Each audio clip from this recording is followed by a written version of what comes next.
बुद्ध कहते हैं, जैसा हम सोचते हैं हमारा जीवन बिल्कुल वैसा ही बनता है।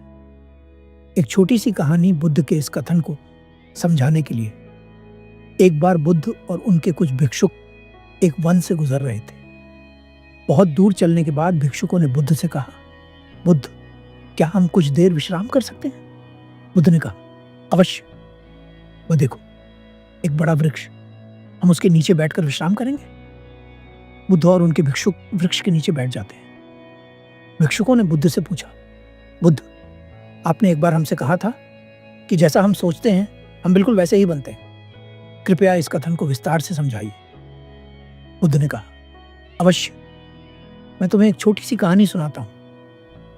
एक बहुत धनी सेठ था।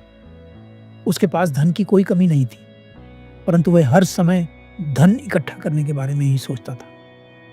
एक बार सेठ के घर उसका एक रिश्तेदार आता है। सेठ उसकी बहुत खातिरदारी करता है। बातों बातों में वह रिश्तेदार कहता है, अरे सेठ जी, क्या आपको पता है, हमारे नगर में एक बहुत नामी गिरामी सेठ था। धन के मामले में वह आपसे भी अधिक धनवान था। सेठ ने पूछा, पर तुम था क्यों कह रहे हो? रिश्तेदार ने कहा, वह अब नहीं रहा, उसकी मृत्यु हो गई। सेठ ने हैरानी से पूछा, मृत्यु? क्या हुआ उसे? कोई बीमारी थी? रिश्तेदार ने कहा, नहीं, कोई बीमारी नहीं थी, वह तो अचानक ही मृत्यु को प्राप्त हो गया। सेठ अपने रिश्तेदार की बात सुनकर चिंतित हो गया। उसे लगा कि अगर वह भी मर गया तो उसका सारा धन कौन उपयोग करेगा। अब सेठ का सारा ध्यान मृत्यु के भय में केंद्रित हो गया। दिन रात वह सोचता, कहीं मुझे मृत्यु ना आ जाए। समय बीतता गया और सेठ बहुत कमजोर हो गया, क्योंकि वह न ढंग से खाता था न पीता था, केवल मृत्यु के बारे में सोचता रहता था। उसकी हालत देखकर लोग हैरान थे। वही सेठ जो हमेशा खुश रहता था और धन संपदा में मग्न था, अब केवल मृत्यु के डर से जूझ रहा था। एक दिन एक व्यक्ति सेठ को एक सन्यासी के पास ले गया। सन्यासी ने सेठ से पूछा, तुम्हें क्या चिंता खाए जा रही है? सेठ ने कहा, मैं मरना नहीं चाहता, कहीं मुझे मृत्यु ना आ जाए। सन्यासी मुस्कुराए और बोले, मैं तुम्हारी समस्या का समाधान कर सकता हूं, तुम्हें बस मेरा एक मंत्र जपना होगा। सेठ ने पूछा, कौन सा मंत्र?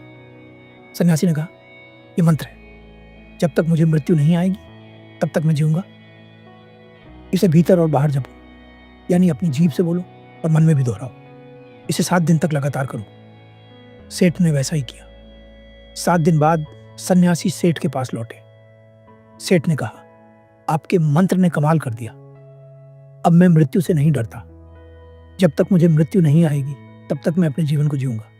पहले मैं मृत्यु के डर से जीवन का आनंद नहीं ले पा रहा था। इस कहानी का सार यह है कि जो हम भीतर और बाहर सोचते और बोलते रहते हैं, वही हमारे जीवन की वास्तविकता बन जाती है। इसलिए ध्यान दें कि आप दिन रात भीतर और बाहर क्या सोचते और बोलते हैं। आपका जीवन वैसा ही बनने वाला है। धन्यवाद।